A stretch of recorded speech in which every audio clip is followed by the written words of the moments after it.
And here's the toy that we're going to review for today. This is the Masters of the Universe Classics line, Chief Carnivus, Heroic Feline Warrior. And as you can see here, wala na nga yung ating figure dyan kasi na-unbox na natin siya nung nag-live tayo. And at the back, yung iba pang figures na pwede nyo makuha from this classic line.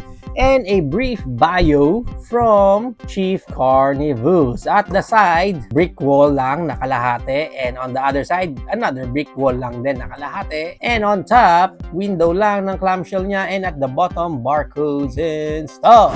Pag na-unbox natin si Chief Carnivus, ang kasama lang niya dito is yung kanyang mga accessories, which is first, i-check muna natin itong kanyang magandang shield. Ganda. Ang ganda ng details, even yung emblem niya dun sa gitna. And then ito yung pinaka grip para dun sa kanyang arms pag isusuot niya na.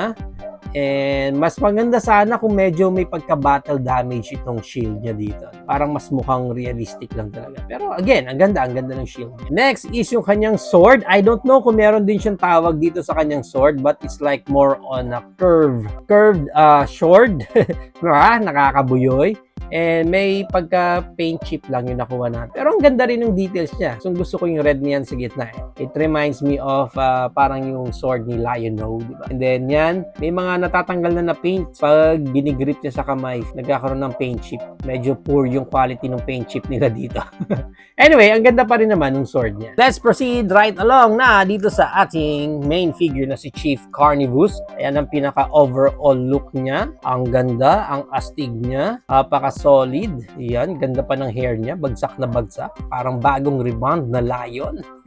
Let's take a closer look pa. Yung sa kanyang face, ang ganda nung eyes. Green na green. And parang may mga dry brush effect pa siya doon sa kanyang beard. Ano kaya yun? Mga blood or parang dry brush lang talaga? I don't know, pero it enhance yung details pa nung face dito ni Chief Carnivus. Ganda, ang ganda nung face niya. Ang ganda.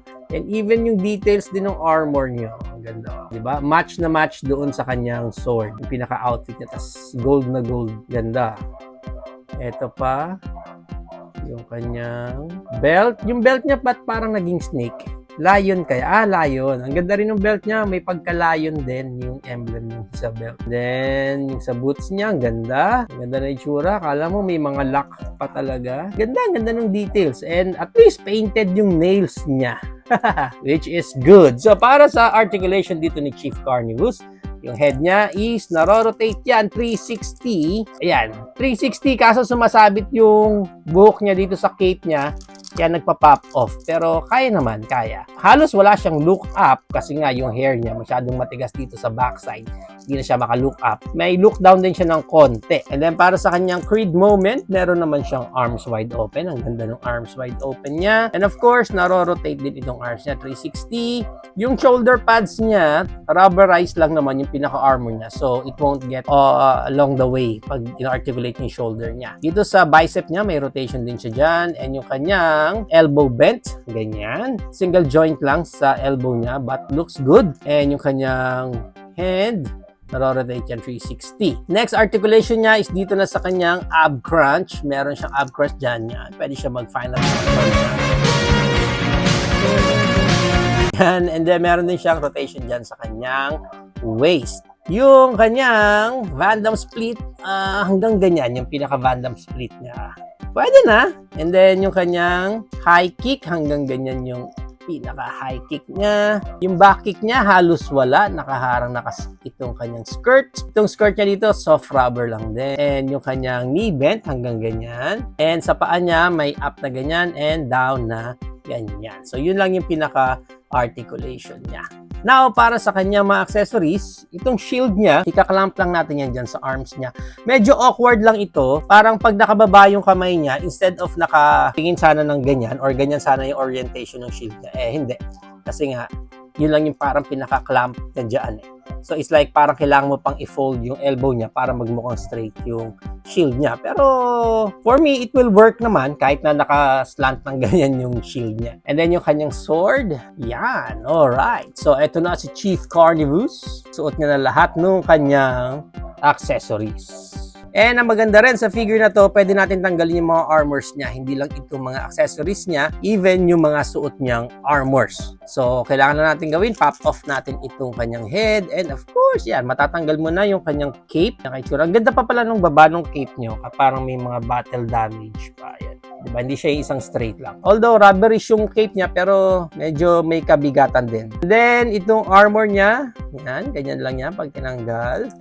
Itong skirt niya, hindi siya pwedeng matanggal kasi parang part na siya doon sa pinaka-waist niya. So, hindi rin pwede ma-pop off itong waist area niya, kaya hindi natin matatanggal yung pinaka-skirt niya. Ito sa boots niya, hindi na rin matatanggal, kasama na doon sa pinaka-body niya, or inarorotate pa pala itong part na to. Diyan. Okay, so yan lang ang pwedeng natin matanggal sa kanya. And then, pag kinabit natin yung kanyang head, ayan.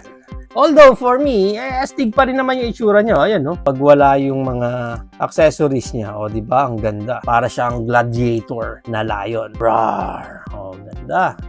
Nice.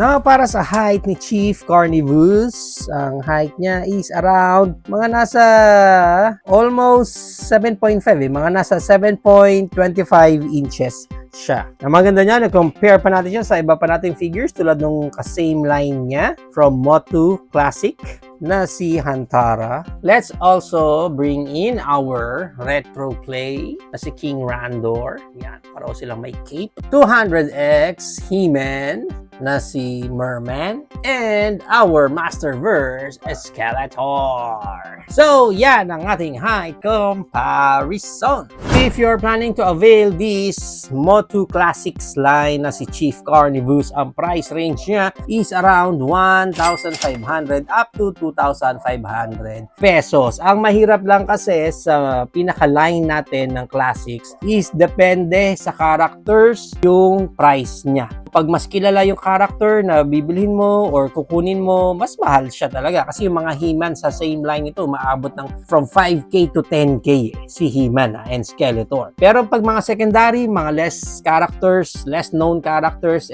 pwede mo siyang mas makuha ng mas mababang price talaga.